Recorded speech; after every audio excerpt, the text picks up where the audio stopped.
राहुल ने अपनी मौसी से कहा कि मौसी मुझे भी ठंड लग रही है, मेरे कमरे की खिड़की जो है वो बंद नहीं हो रही है, काफी तेज हवा चल रही है और आज मुझे आपके कमरे में आपके ही यादों में सोना है। और ऐसा कहते हुए उस 15 साल के लड़के ने अपनी मौसी की बिस्तर पर अपनी चादर बिछाई और उसे छोटा समझते हुए मौसी ने भी उसे अपनी बिस्तर पर जगह दी। लेकिन रात में ठंड बहुत बढ़ गई और फिर राहुल ने कहा कि वो उसके ही पास सोने आ रहा है। जब उसने कहीं ना कहीं अपनी मौसी के साथ गलत हरकत की तो फिर कहीं ना कहीं उसी रात में उसने 3 बार उसके साथ कुछ गलत किया। पूरी रात उसने जो कुछ उसे महसूस कराया वो यकीनन होश से उड़ाने वाला था। ये कहानी जो है वो पुष्पा नाम की महिला की है, जो कि अपने दोस्त से मिलने के लिए शहर के गार्डन में गई थी। उसके दोस्त के साथ उसका 15 साल का बेटा भी आया हुआ था और जब वो उस गार्डन के पास पहुंची थी तभी पुष्पा ने ये देखा कि गार्डन के पार्किंग में बहुत भीड़ थी। वो वहां पर गई और उसने ये देखा कि उसकी दोस्त भी वहीं खड़ी हुई थी और जो उसका बेटा था वो उसके ही पास बैठा हुआ था। ऐसा लगता था कि जैसे अभी अभी किसी ने उसे शायद गाड़ी से धक्का मार दिया था। तभी पुष्पा ने तुरंत ही उसे अपनी गाड़ी में बैठाया और उसे लेकर के वो अस्पताल गई। वैशाली के बच्चे जो थे वो पुष्पा को पहचान नहीं पाए। अस्पताल में वैशाली को भर्ती कराने के बाद उसने फॉर्म भरा और फिर जब वो उसके बेटे के पास गई और वहां जाकर के बैठी तभी उसके बेटे ने कहा कि धन्यवाद आंटी, आप हमारे लिए भगवान बन करके आई थी। शायद वो पुष्पा को पहचान नहीं पाया और तभी उससे पुष्पा ने कहा कि दरअसल मैं तुम्हारी माँ की ही दोस्त है और मेरा नाम पुष्पा है और मैं यहाँ पर तुम्हारी माँ से ही मिलने के लिए आई हूँ, लेकिन मैंने देखा कि ये सब कुछ हो गया। तभी राहुल ने रोते हुए पुष्पा को गले लगा लिया और कहा कि मौसी मेरी माँ ठीक तो हो जाएंगी ना, अब उन्हें क्या हुआ है आप बताइए ना कुछ, और डॉक्टर उन्हें ऐसे क्यों अंदर लेकर के गए हैं, माँ को कहीं कुछ हो तो नहीं गया। अब वो अपनी माँ की चिंता में काफी ज्यादा लड़का जो था घबराया हुआ था और तभी पुष्पा ने उसके आंसू पोंछे और उससे कहा कि तुम्हारी माँ को कुछ नहीं होगा, हम सभी उनके साथ हैं। पुष्पा की बात सुनकर के लड़का थोड़ा शांत हुआ था और कुछ समय के बाद डॉक्टर बाहर आए और फिर पुष्पा को अकेले अपने केबिन में बुलाकर ले गए और फिर डॉक्टर ने जो कुछ बताया उसे सुनकर के पुष्पा सन्न रह गई थी। दरअसल वैशाली के सिर पर गंभीर चोट लग गई थी जिससे कि वो कोमा में चली गई थी और डॉक्टर ने ये कहा कि उसे ठीक होने में अभी कुछ महीने या हो सकता है कि साल भी लग सकते हैं। अब डॉक्टर ने यह भी बताया कि वैशाली को आईसीयू में ही रखा जाएगा। अब डॉक्टर के केबिन से जब पुष्पा बाहर आई और जब उसने अब वैशाली के बेटे से कहा है कि डॉक्टर ने ये बताया है कि तुम्हारी माँ का इलाज जो है वो अभी कुछ और दिन चलेगा और फिलहाल उन्हें अस्पताल में ही रहना होगा। इस पर राहुल ने कहा कि अगर माँ अस्पताल में रहेंगी तो फिर मैं कहाँ जाऊंगा। तभी पुष्पा ने उसे कहा कि तुम्हें इस बात की फिक्र करने की कोई जरूरत नहीं है, जब तक तुम्हारी माँ ठीक नहीं हो जाती है तब तक तुम मेरे साथ मेरे घर पर रहना और अस्पताल का सारा खर्चा भी मैं कर दूंगी, क्योंकि वैसे भी वो मेरी बहुत ही खास दोस्त है। अब राहुल से जब उसके पिता के बारे में पूछा पुष्पा ने तो उसने बताया कि माँ का पापा के साथ झगड़ा हुआ है और वो गुस्से में यहाँ गार्डन आई थी और मैं पापा के पास भी नहीं जा सकता हूँ क्योंकि उनका काम जो है वो दूसरे शहर का है। अभी वो कहाँ होंगे मुझे इस बारे में कुछ नहीं पता। वैसे भी मैंने उनसे काफी दूरी बनाकर ही रखी हुई है, वैसे भी वो भी मुझसे नाराज ही रहते हैं। तभी पुष्पा ने राहुल से कहा कि देखो बेटा, तुम्हें चिंता करने की कोई जरूरत नहीं है, जब तक तुम्हारी माँ ठीक नहीं हो जाती है तब तक तुम मेरे साथ मेरे घर पर रहोगे। हम दोनों ऐसे तो अस्पताल में रह नहीं पाएंगे। अब वहां पर पुष्पा ने एक नर्स से बात की और उसे वैशाली का ध्यान रखने को कह दिया। अस्पताल में रुकना भी पुष्पा के लिए मुमकिन नहीं था क्योंकि उसे भी अपने काम पर अपनी ड्यूटी पर जाना था और इसीलिए वो राहुल को लेकर अपने घर आ गई थी। अब घर जाते समय पुष्पा ने राहुल के लिए कपड़े भी खरीदे थे क्योंकि उसने जो कपड़े पहने थे वो गंदे हो गए थे और राहुल उस दिन काफी ज्यादा उदास भी था। रात को कई बार पुष्पा ने राहुल के कमरे के बाहर चक्कर लगाया था क्योंकि उसे पता था कि वक्त के साथ जाकर वो धीरे धीरे सामान्य होगा। अगले 2-3 दिनों में वो पुष्पा राहुल को अस्पताल ले जाकर के उसकी माँ से मिलवाती रही। उसने अस्पताल में नर्स को वैशाली की देखभाल के लिए पैसे दिए थे क्योंकि रोज वहां पर जाना पुष्पा के लिए भी संभव नहीं था। धीरे धीरे राहुल जो था वो पुष्पा के घर में अच्छे से एडजस्ट होने लगा था। जिसे पुष्पा एक मासूम लड़का समझ रही थी वो शायद इतना मासूम लड़का नहीं था। घर में रहते हुए अब वो बोर होने लगा था और पुष्पा उसके लिए बार बार छुट्टियां भी नहीं ले सकती थी। और फिर एक दिन पुष्पा ने लड़के से कहा कि देखो राहुल, अगले साल वैसे भी तुम्हारा कॉलेज शुरू होने वाला है, तुम्हारा शरीर भी काफी अच्छा है तो तुम्हें अब जिम ज्वाइन कर लेना चाहिए। वैसे भी मेरी जान पहचान में एक बहुत ही अच्छी जिम है, अगर तुम चाहो तो मैं तुम्हारा वहां पर एडमिशन करा सकती हूँ और इसके अलावा तुम डांस क्लास और म्यूजिक क्लास भी ज्वाइन कर लो, ताकि तुम्हारा भी दिन अच्छे से कटेगा और तुम्हारा मन भी लगा रहेगा और ऐसे तुम घर में बोर भी नहीं होगे। शुरुआत में तो राहुल ने इन सारी चीजों के लिए मना कर दिया था, लेकिन फिर भी पुष्पा ने उसे जीत करके क्लास में भेजा। अब धीरे धीरे उसे वहां नए दोस्त मिले और उसका वहां पर मन भी लगने लगा था। राहुल ने अब पुष्पा का ध्यान करना और उसकी नजदीकी बढ़ाना शुरू कर दिया था। राहुल जो था वो कहीं ना कहीं पुष्पा को कुछ ज्यादा ही प्यार देने लगा था। वो उसका हर काम एक जवाब पर कर दिया करता था। अब राहुल को जिम करना भी जरूरी लगा था और इसीलिए उसे प्रोटीन युक्त आहार भी देना जरूरी हो गया था, जो कि पुष्पा उसे रोज देना शुरू कर चुकी थी। एक रात जब पुष्पा राहुल के कमरे में उसे दूध देने जा रही थी, तभी अचानक से उसके कमरे के दरवाजे पर उसका पैर मुड़ गया था और वहीं पर पुष्पा गिर पड़ी थी। तब राहुल भागता हुआ उसके पास गया और उसे उठाया और उसे सहारा देते हुए अपने कमरे तक लेकर के गया था। और उस 15 साल के लड़के की ताकत देख करके पुष्पा हैरान रह गई थी। राहुल ने पुष्पा को ले जाकर के बिस्तर पर लेटाया और फिर उसने उसके पैर पर गिरा हुआ दूध जो है वो गीले कपड़े से साफ किया और फिर उसने उसके पैर की भी मालिश करनी शुरू कर दी। राहुल जब पुष्पा को ऐसे मालिश कर रहा था तो कहीं ना कहीं पुष्पा उसे लगातार देख रहे थे। उस दिन पहली बार उसका इसने 5 से स्पर्श हुआ था। अब पुष्पा जो थी वो 32 साल की हो चुकी थी और आज भी वो बिना शादी की थी। उसकी जिंदगी में राहुल जैसा कभी कोई लड़का पहले आया ही नहीं था। वो 15 साल का बेशक था, लेकिन उसकी आवाज और काम करने की जो क्षमता थी वो एक परिपक्व व्यक्ति की जैसी थी। अब वो धीरे धीरे कहीं ना कहीं जवान भी हो रहा था। जब राहुल पुष्पा के पैर की मालिश कर रहा था, तभी पुष्पा ने राहुल से कहा कि राहुल देखो, मैंने तुझे तो बिल्कुल ही छोटा समझा था, तो तुम्हें छोटा समझ रही थी, लेकिन तुम तो जो कि मैं 32 साल की हूँ, तुम मुझे ऐसे कंधे पर उठा करके बेड पर ले आए। सच में मैं तुम्हारी ताकत देकर के चौंक गई हूँ। तुम इतना ऐसा क्या खाते हो कि तुम्हें इतनी जल्दी ताकत आ गई, तुम इतने ज्यादा स्ट्रांग कैसे हो गए? तभी इस पर राहुल ने कहा कि अब मैं छोटा थोड़े ना रहा मौसी, वैसे भी अब मैं बड़ा हो रहा हूँ और वैसे भी आपने मेरी बहुत मदद की है, तो मैं भी आपकी ऐसे मदद तो करूंगा ही। और फिर राहुल ने पुष्पा की तारीफ करनी शुरू कर दी थी। वो कहने लगा कि तुमने मुझे और मेरी माँ को बहुत अच्छे से संभाला है, आप सच में बहुत अच्छी हो। अब ये सुनकर के पुष्पा को बहुत अच्छा लग रहा था, क्योंकि कोई लड़का उसके बारे में आज पहली बार ऐसी बातें कर रहा था। फिर राहुल ने उससे कहा कि मौसी, अगर आपको कोई आपत्ति ना हो तो क्या मैं रात में आपके कमरे में आकर के सो सकता हूँ?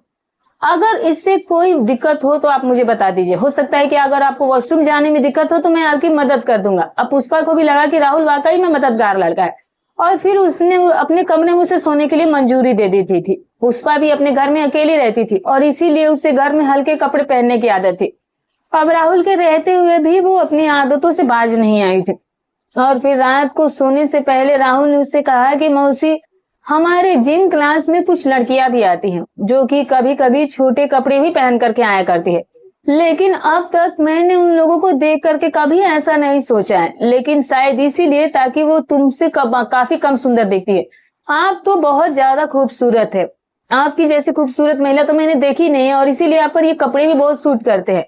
और फिर पुष्पा ने राहुल के बालों में हाथ फेरते हुए कहा कि अब मौसी की तारीफें करना बंद करो और चलो सो जाओ, वैसे भी मुझे भी सुबह ऑफिस जाना है और तुम्हें भी सुबह उठकर अपना काम करना है।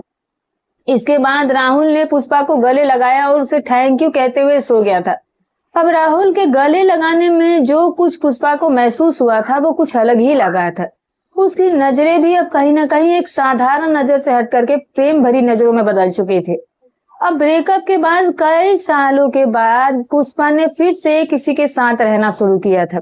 शायद इसी कारण उसकी नजर जो थी वो उसे थोड़ी अलग सी लग रही थी, लेकिन शायद ये सब कुछ पुष्पा के ही तरफ से गलत समझ था। अगले दिन सुबह तक राहुल की मालिश के कारण पुष्पा का पैर बिल्कुल ठीक हो गया था। सुबह ऑफिस जाने से पहले उसने राहुल को उसको अपनी क्लासेस में छोड़ दिया था। वो सुबह में ही क्लास अटेंड करता था और फिर शाम को वो जिम जाया करता था। ऑफिस से आने के बाद पुष्पा उसे जाकर जिम से घर ले आती थी। ये सब तकरीबन 4-5 दिनों से चल रहा था, लेकिन इन 4-5 दिनों में पुष्पा ने ये देखा कि राहुल का व्यवहार थोड़ा बदल गया था। जब शाम को वो उसे जिम में लेने के लिए जाया करती तो फिर वो अपने कुछ दोस्तों के साथ खड़ा होकर के पुष्पा को कुछ अलग ही ऊपर वाली खिड़की से नजरों से देखता और घर आने के बाद भी वो उसे थोड़ा चिड़ा हुआ लगता था। एक दिन पुष्पा ने राहुल से पूछ लिया कि तुम पिछले कुछ दिनों से इतना चिड़ा क्यों दिखते हो, चिड़चिड़े क्यों लग रहे हो? क्या तुम्हारे और किसी के बीच में कोई अनबन हो गई है? तभी राहुल ने कहा कि नहीं मौसी, ऐसी कोई बात नहीं है। दरअसल मेरी चिड़चिड़ाहट का कारण आप है। जिम में जब आप मुझे लेने के लिए आती हो तो फिर मेरे कुछ दोस्त जो है वो आपको देख करके बात करने लगते हैं, और वो सिर्फ मेरी उम्र के ही लड़के होते हैं वहां पर, बल्कि और कुछ बड़े भी लड़के होते हैं। और जब वो लोग आपको ऐसे देखते हैं तो मुझे ये सब कुछ बिल्कुल भी अच्छा नहीं लगता है, क्योंकि आप सिर्फ मेरी है और मैं ही आपको सिर्फ इस तरह से देख सकता हूँ। अब आपको ऐसी हालत में देखने का हक सिर्फ और सिर्फ मेरा है। और आज के बाद जब आप मुझे जिम में लेने के लिए आओ तो फिर आप छोटे कपड़े पहन करके बिल्कुल भी मत आना। अब क्योंकि अगर कोई तिरछी नजर से आपको ऐसे देखता है तो फिर मैं उसे सहन नहीं कर पाता हूँ और मुझसे कुछ गलती हो जाएगी। अचानक आखिर राहुल को ऐसा क्या हो गया था ये बात कोई नहीं जानता था, लेकिन वो पुष्पा के बारे में कुछ ज्यादा ही चिंतित होने लगा था। और तभी पुष्पा ने उससे कहा कि मुझे बाकी सारी बातें तो समझ में आ रही हैं, लेकिन मैं सिर्फ तुम्हारा हूँ ये कहने का क्या मतलब है। इस पर राहुल ने उससे कहा कि मैं ये कहना चाहता हूँ कि आप सिर्फ और सिर्फ मेरी मौसी है। अब सचमुच ही कहीं ना कहीं पुष्पा को राहुल समझ नहीं आ रहा था। उस रात भी वो उसके ही कमरे में सोने की जिद करने लगा था, लेकिन फिर भी पुष्पा ने उसे उस रात कमरे में नहीं सुलाया, क्योंकि राहुल को सोते समय पैर हाथ इधर उधर फैलते रहते थे, उधर इधर वो हिलाते रहता था। और ये आदत उस दिन पुष्पा ने रात में देख ली थी। अब फिर से उसे अपने पास अपने कमरे में उसे सुलने देने का मन नहीं था, और इसीलिए पुष्पा ने उसे अपने कमरे में सोने के लिए कह दिया था। अगले दिन पुष्पा ऑफिस से जल्दी घर आ गई थी। वो राहुल को जिम से लेने के लिए ही जा रही थी, और तभी उसे उसकी बात याद आ गई। थोड़ी मस्करी करने के लिए उस दिन पुष्पा ने जानबूझ करके रोज से थोड़ा और ही कम छोटे कपड़े पहने और फिर उसे जिम में लेने के लिए चली गई। जब वो जिम के बाहर खड़ी होकर के अपनी स्कूटी का हॉर्न बजा रही थी, और तभी उसने ऊपर से खिड़की से पुष्पा को देखना शुरू किया। उस समय उसके जो दोस्त थे जो कि उसके ही साथ खड़े थे और वो भी देख रहे थे। पुष्पा जानबूझकर राहुल को चिढ़ाने की कोशिश कर रही थी। फिर राहुल ने 2 मिनट में ही आकर के पुष्पा को पीछे से पकड़ करके बैठा लिया। अब वो इतना भी छोटा नहीं था कि उसे इस तरह से उसे पकड़ने की जरूरत पड़े। पुष्पा को तुरंत ही कुछ अजीब महसूस हुआ था, लेकिन फिर उसने उसे और करीब से पकड़ लिया और एक हाथ पुष्पा के पैर पर और दूसरा हाथ उसके कमर पर रख दिया था। अब वो उसे इतने करीब बैठ गया था कि उनके बीच सिर्फ हवा का झोंका भी शायद नहीं गुजर सकता था। धीरे धीरे अब शाम हो चली थी। अब पुष्पा को राहुल के ये व्यवहार देख करके अब उसे डर महसूस होने लगा था। उसका हाथ जो था वो अब धीरे धीरे आगे बढ़ रहा था और उसका अजीब ये व्यवहार जो था वो भी साफ दिखाई दे रहा था। पुष्पा ने गाड़ी सड़क किनारे ले जाकर रोकी और राहुल से गाड़ी उतारने को कहा। जब वो नीचे उतरा तो फिर गुस्से में पुष्पा ने आकर के राहुल से कहा कि देखो राहुल, ये तुम ऐसे क्या हरकतें कर रहे हो, मुझे समझ नहीं आ रहा है। क्या तुम्हें पता है कि तुम मुझे किस तरीके से छू रहे हो? इस पर राहुल ने उसे ये जवाब दिया कि अगर आप मुझे छेड़ सकती हो तो क्या मैं भी आपकी थोड़ी मस्करी नहीं कर सकता? मैंने आपसे तो कल ही ये बात कही थी कि आप छोटे कपड़े पहन करके जिम में मुझे लेने के लिए मत आइएगा, लेकिन फिर भी आप जानबूझकर मुझे चिढ़ाने के लिए और छोटे कपड़े पहन कर आई, तो फिर मैंने भी आपको चिढ़ाने के लिए ऐसा किया। अब राहुल को ऐसा क्या हो गया था ये पुष्पा समझ ही नहीं पा रही थी, लेकिन वो कहीं न कहीं पुष्पा की कुछ ज्यादा ही चिंता करने लगा था, क्योंकि जिम में बाकी लड़के पुष्पा को देखा करते थे और ये चीजें उसे अच्छे से पता थी। तभी पुष्पा ने राहुल से कहा कि ठीक है, सॉरी बाबा, गलती हो गई, लेकिन अगर अब तुम मेरे पीछे अच्छे से ऐसे नहीं बैठोगे तो फिर देखो मैं तुम्हें घर लेकर के नहीं जाऊंगी और तब मैं सोच रहा क्या करूंगी। और तब जाकर राहुल ने सॉरी बोला और मौसी के साथ घर आने को तैयार हुआ। घर आते वक्त उसके हाथ का स्पर्श जो था वो पुष्पा के कंधे तक ही सीमित रहा और फिर उसने बाकी उसे कहीं भी नहीं छुआ था। लेकिन अब उस 15 साल के लड़के का पुष्पा के प्रति व्यवहार बदल चुका था। जब भी पुष्पा अपने कमरे में तैयार हो रही होती थी तभी वो अचानक से कमरे में आकर बिना किसी वजह के उसके पीछे पीछे घूमने लगता था। उस दिन रात को जब पुष्पा फ्रेश हो रही थी और वो कपड़े बदल रही थी, तभी अचानक से उसकी नजर जो है वो कमरे के दरवाजे पर पड़ी थी और राहुल उसे वहां पर चुपके से देखता हुआ दिखा था। फिर राहुल को उसने देखकर पुष्पा ने कहा कि तुम ऐसे मुझे चुपके से क्यों देख रहे हो और तुम ये रोज का ही काम क्यों करते हो? तभी राहुल कहने लगा कि ऐसा समझिए कि बस मैं आपको कभी कभी ही देखता हूँ।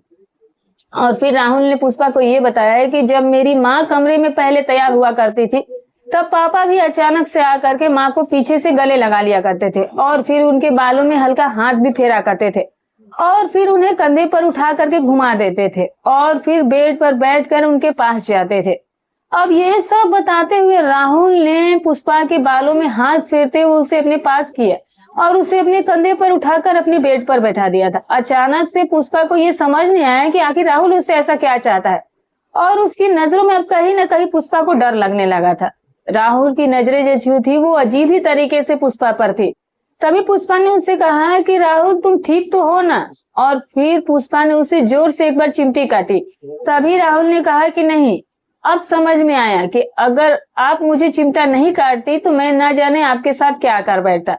तभी पुष्पा ने उससे कहा कि अब तुम मेरे पास से यहाँ से उठ जाओ, लेकिन फिर भी पुष्पा का हाथ पकड़कर राहुल ने उसे अपने नजदीक किया और फिर उसे बोला कि मौसी देखो ना, माँ बाप कितने खुश थे और फिर उनकी जिंदगी में अचानक से इतनी बड़ी समस्या आ गई। मैं तो कई महीनों से उनका प्यार भी नहीं देख पाया हूँ। और तब फिर से पुष्पा ने राहुल को समझाया कि एक बार बस तुम्हारी माँ को ठीक हो जाने दो, उसके बाद सब कुछ ठीक हो जाएगा। अगले दिन रात को राहुल ने पुष्पा से ये कहा कि मौसी आज बहुत ही ज्यादा ठंड लग रही है और मेरी खिड़की भी सही से बंद नहीं हो रही है। खिड़की से बहुत ही तेज हवा आ रही है अंदर में। अब इतनी ठंडी हवा में मैं अपने कमरे में सो नहीं पा रहा हूँ। अगर मैंने वहां पर एक भी रात गुजार दी तो फिर कल आपको मुझे लेकर हॉस्पिटल जाना होगा। आज रात मैं आपके ही कमरे में सो जाता हूँ। अब राहुल ने इतनी जिद की कि पुष्पा को कहीं ना कहीं उसके कमरे की समझ ही नहीं आ रही थी वो क्या कहे। अब उसने खिड़की क्यों नहीं बंद हो रही है पुष्पा को देखने भी नहीं दिए, और उसने पुष्पा का हाथ पकड़कर उसी के पास उसी के कमरे में सोने की जिद की। तब उसे बहुत ज्यादा ठंड भी लग रही थी और ये बात पुष्पा को भी महसूस हो रहा था।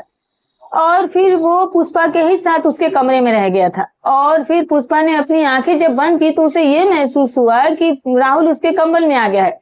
वो कंबल में काफी तेजी से कांप रहा था और फिर वो पुष्पा के कान के पास जाकर के बोला कि मौसी क्या मुझे तुम्हारे कंबल में थोड़ा सा जगह मिल जाएगा। अब पुष्पा को ये कहने लगा कि मुझे लगता है कि मैं बीमार हो जाऊंगा, प्लीज आप मुझे थोड़े सा अपने कंबल में जगह दे दिए। और तब पुष्पा ने राहुल के हाथ की तरफ ध्यान दिया था और उस समय राहुल ने पुष्पा के शरीर पर हाथ रख दिया था और वो उसे काफी नजदीक भी था और कहीं ना कहीं उसकी नजदीकी पुष्पा को कुछ अजीब ही महसूस करा रही थी। तभी राहुल ने कहा कि मौसी आप कितनी खूबसूरत हो, लेकिन आपकी जिंदगी में सबसे बड़ी तो कमी ये है कि आप अकेली हो। आपकी जैसी सुंदर लड़की का अकेले जीना मुझे स्वीकार नहीं। अब आपको भी अपने भविष्य के बारे में सोचना चाहिए। तभी पुष्पा ने राहुल से कहा कि राहुल मैं तुम्हारा ख्याल रखने के लिए तैयार हूँ और मैं हमेशा तुम्हारी देखभाल करूंगी, और अगर तुम्हारी हालत ठीक नहीं हुई तो फिर मैं भी तुम्हारे लिए उस चीज की जगह ले लूंगी। ये सुनकर के राहुल ने पुष्पा के कमर में चुटकी काटी और फिर उसे वो गले लगा लेता है। अब राहुल को अचानक से क्या हो गया ये बात कोई नहीं जानता था। और फिर राहुल बोला कि आज से मैं आपकी खूबसूरती पर हक जताऊंगा और ऐसा हक जताऊंगा कि आपको कहीं जाने भी नहीं दूंगा। वो पुष्पा के कान में फुसफुसाते हुए अचानक से कुछ चुभोने की कोशिश करने लगा था। अब जैसे ही पुष्पा को ऐसा लगा कि जैसे उसमें कुछ चुभाया गया है, तभी वो जोर से चिल्लाना शुरू कर देती है। अब आवाज सुन करके दोस्तों कुलदीप जाग गया था और फिर उसने लाइट ऑन कर दी और फिर उसने ये देखा कि राहुल जो था वो उसे पूरी इंजेक्शन नहीं दे पाया था क्योंकि पुष्पा ने उसे जोर से पकड़ लिया था। अब जाकर पुष्पा को ये समझ आ गया था कि राहुल आखिर उसे कौन सा इंजेक्शन देने की कोशिश कर रहा था और तब तक उसे सच्चाई के बारे में पता नहीं था। तब कुलदीप ने राहुल को पुष्पा से दूर किया था। अब उसे इस तरह एक लड़के के साथ देख करके कुलदीप चौंक गया था और फिर पुष्पा ने कुलदीप से कहा कि देखो कुलदीप, ये तुम्हारा ही बेटा है और ये तुम्हारी ही पत्नी की तरह वो अब मेरे साथ क्या करने की कोशिश कर रहा था ये देख लो। ये तो तुमने सब अपनी आंखों से देख लिया और मैं तुम्हें ये भी बताना चाहती हूँ कि मैं तुमसे कब से जुड़ी हुई थी। दरअसल कहीं ना कहीं पुष्पा उसे अपनी तरफ आकर्षित करने की कोशिश कर रही थी, लेकिन तुम्हारा बेटा भी तुम्हारी पत्नी की तरह पागल दिखता है। मैं तो तुमसे ये कहती हूँ कि अब तुम वैशाली के ही साथ कुछ करना, नहीं तो फिर वो कल तुमसे भी यही कहेगा कि वो तुमसे भी नफरत करता है। पुष्पा की बात सुन करके राहुल पुष्पा की तरफ दौड़ते हुए गया था, लेकिन उस समय कुलदीप ने राहुल को पकड़ रखा था और फिर राहुल बोला कि मुझे ये सब कुछ सच में जानना था। तुम कहते हो कि मैं अपने माता पिता का प्यार का रिश्ता खराब कर रही हूँ, तो मैं तेरा आभारी था, लेकिन फिर कुछ दिन पहले मुझे एक चिट्ठी मिली थी और वो चिट्ठी जो थी वो मेरी माँ के हाथों से लिखी गई थी और जब मैंने उस चिट्ठी को पढ़ा तो फिर तब जाकर के मुझे सारी सच्चाई समझ में आ गई थी। पिछले कुछ महीने से मेरे माता पिता के बीच में जो झगड़े हो रहे थे और शुरू में जो कि मुझे कारण नहीं समझ में आ रहा था, लेकिन धीरे धीरे मैंने ये जाना कि दरअसल मेरे पिता का किसी दूसरी लड़की के साथ अफेयर चल रहा है और इसी वजह से माँ और पापा के बीच में इतने विवाद हो रहे थे। मैंने जब माँ से इस बारे में पूछा था, लेकिन उन्होंने कभी भी मेरे पिता के बारे में मुझे गलत नहीं बताया, ना ही बुरा बताया था। मैंने ये सुना था कि तुम और माँ गार्डन में मिले थे और फिर उस दिन माँ ने तुम्हें एक चिट्ठी लिखी थी, और मुझे उस समय तो इस बारे में कुछ सच्चाई नहीं पता थी। लेकिन जब मेरी माँ का एक्सीडेंट हुआ और अस्पताल में उस चिट्ठी के बारे में जब मुझे पता चला, तब जाकर के मुझे ये समझ में आया था कि तुमने उसे अपनी अलमारी में छिपा करके रखा हुआ था। तभी राहुल ने कहा कि अब मुझे सच्चाई सब कुछ सामने दिख गई है। तुम्हें शादीशुदा महिलाओं का घर तोड़ने का बहुत ही शौक है पुष्पा। अब तू कभी भी किसी की प्रेमिका या पत्नी कभी बन ही नहीं सकती हो। मेरी माँ जो है वो पिछले कुछ महीनों से इतना परेशान है और बस वो टेंशन के ही कारण कुछ इंजेक्शन भी लेने लगी थी। जब भी मैं उनसे इस बारे में पूछता था तो वो यही कहती थी कि ये कैल्शियम का इंजेक्शन है। लेकिन जब मैंने तुम्हें डॉक्टर से बात करते हुए सुना, तब जाकर के मुझे ये समझ में आया कि दरअसल माँ क्या चीज के इंजेक्शन ले रही थी। डॉक्टर ने तुम्हें माँ का कोमा में जाने का कारण कुछ और ही बताया था और तुमने मुझे आकर के कुछ और ही बताया था। मेरी माँ बिल्कुल ही पागल हो चुकी थी और वो बिना कारण वो उस इंजेक्शन को लिए जा रहे थे, और वो हाई पावर डोज के कारण उस दिन अचानक से उनका बेहोशी हो गई थी और फिर एक्सीडेंट हो गया था। उनके शरीर में हाई पावर डोज की मात्रा अधिक हो गई थी और यही वजह था कि वो कोमा में चली गई थी। मेरी माँ के कोमा में जाने की असली वजह तो तुम हो पुष्पा, और अब तुम भी नहीं बचोगे और मेरा पिता भी नहीं बचेगा। मैंने अपनी माँ के बैग से वो इंजेक्शन निकाल लिया था।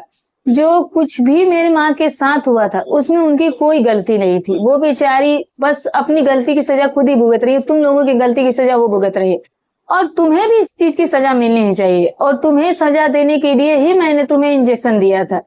उस समय राहुल ने कुछ नहीं कहा था, बस चुपचाप से पुष्पा सिर झुकाए खड़ी थी, क्योंकि अब उसे ये बात नहीं समझ आ रहा था कि उसे उस समय क्या कहना चाहिए। सच बात तो ये था कि पुष्पा ने वाकई कि राहुल की माँ के साथ गलत किया था, लेकिन कुलदीप भी उसमें उतना ही भागीदार था, क्योंकि पुष्पा उसे पागलों की तरह प्यार करती थी और वो भी इसमें शामिल था। उसे ये सब कुछ पता होने के बावजूद कि वो एक शादीशुदा मर्द है, पुष्पा ना चाहते हुए उससे दूर नहीं हो पा रही थी। उसने राहुल को भी अपनाने का वादा किया था और कुलदीप भी वैशाली से दूर रहने के लिए तैयार हो गया था, लेकिन भगवान को शायद कुछ और ही मंजूर था। उन्होंने कुछ ऐसी घटनाएं घट दी कि कुलदीप जो था वो अचानक से पुष्पा से दूर हो गया, और जब उसने अपने बेटे से यानी कि वैशाली के बेटे से ये बात सुनी, तब कुलदीप को क्या महसूस हुआ ये बात नहीं समझ पाई थी। उस दिन कुलदीप ने जो पुष्पा को अंगूठी पहनाई थी वो फिर से ले ली और उसके साथ सारे रिश्ते तोड़ दिए थे, और उसने ये भी कहा कि आज तक मैंने अपनी पत्नी और बेटे को बहुत दुख दिया है और अब मैं अपने बेटे को और भी दुख नहीं दे सकता हूँ सिर्फ तुम्हारी वजह से, वरना फिर भगवान भी मुझे कभी माफ नहीं करेंगे। मेरी पत्नी ने मुझे अपराधी बना दिया है, तो कृपया करके अब तुम मेरी जिंदगी से चली जाओ, और मुझे भी अपनी गलती का एहसास हो गया है, और अब कभी भी दोबारा किसी शादीशुदा मर्द को अपने झांसे में मत लेना। अब अचानक से कुलदीप ने पुष्पा का साथ छोड़ दिया और फिर से पुष्पा अकेली हो गई थी, और अकेलेपन के पीछे कहीं ना कहीं उसका स्वार्थ और दिखावा ही था। अब पुष्पा कुलदीप के प्यार में इतनी ज्यादा पागल हुई थी कि फिर उसने ये कभी सोचा ही नहीं कि उसकी पत्नी और उसके बच्चे भी हैं। अगर वो कुलदीप की जिंदगी में आई थी तो फिर उसकी पत्नी का आखिर क्या होगा, उसे इस चीज के बारे में सोचा ही नहीं, और अगर उसने कभी इस बारे में सोचा होता तो आज उसे इस तरह से जीवन भर का पछतावा नहीं मिलता। कुलदीप जो था वो अपने परिवार के साथ चला गया था, लेकिन क्या पुष्पा उसे कभी अपने दिल से और मन से निकाल पाएगी, इस बात का उसे भी यकीन नहीं था।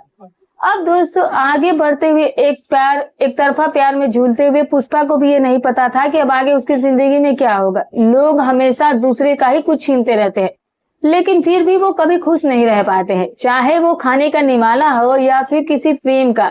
जितनी जलन होगी उतना ही ज्यादा भगवान इंसान को और असंतुष्ट करते हैं। तो दोस्तों ये रही कहानी। दोस्तों हमारी आज की कहानी के अनुसार कुलदीप का जो असली हक था दोस्तों वो वैशाली का ही था, और आखिरकार वैशाली ने उसे पा लिया, और इधर पुष्पा जो कि जानबूझकर उसके परिवार की जिंदगी बर्बाद कर रही थी वो ही अकेली रह गई थी। कुलदीप को भी अपनी गलती का एहसास हो गया था और राहुल को इसकी सच्चाई के बारे में पहले से ही पता थी, और इसीलिए वो अपनी माँ की जो उस पर बीती थी वही सजा वो पुष्पा को देना चाहता था। लेकिन फिर वो लोग एंड टाइम पर ये चीजें जो है वो खुलकर सभी के सामने आ गई थी। तो दोस्तों ये रही कहानी। आपको ये कहानी कैसी लगी कमेंट करके जरूर बताइएगा। वीडियो अच्छी लगी हो तो एक लाइक कर दीजिएगा, चैनल पर नए तो सब्सक्राइब कर दीजिएगा। फिर मिलूंगी कल एक और नई वीडियो के साथ, तब तक अपना और अपने परिवार का ख्याल रखें।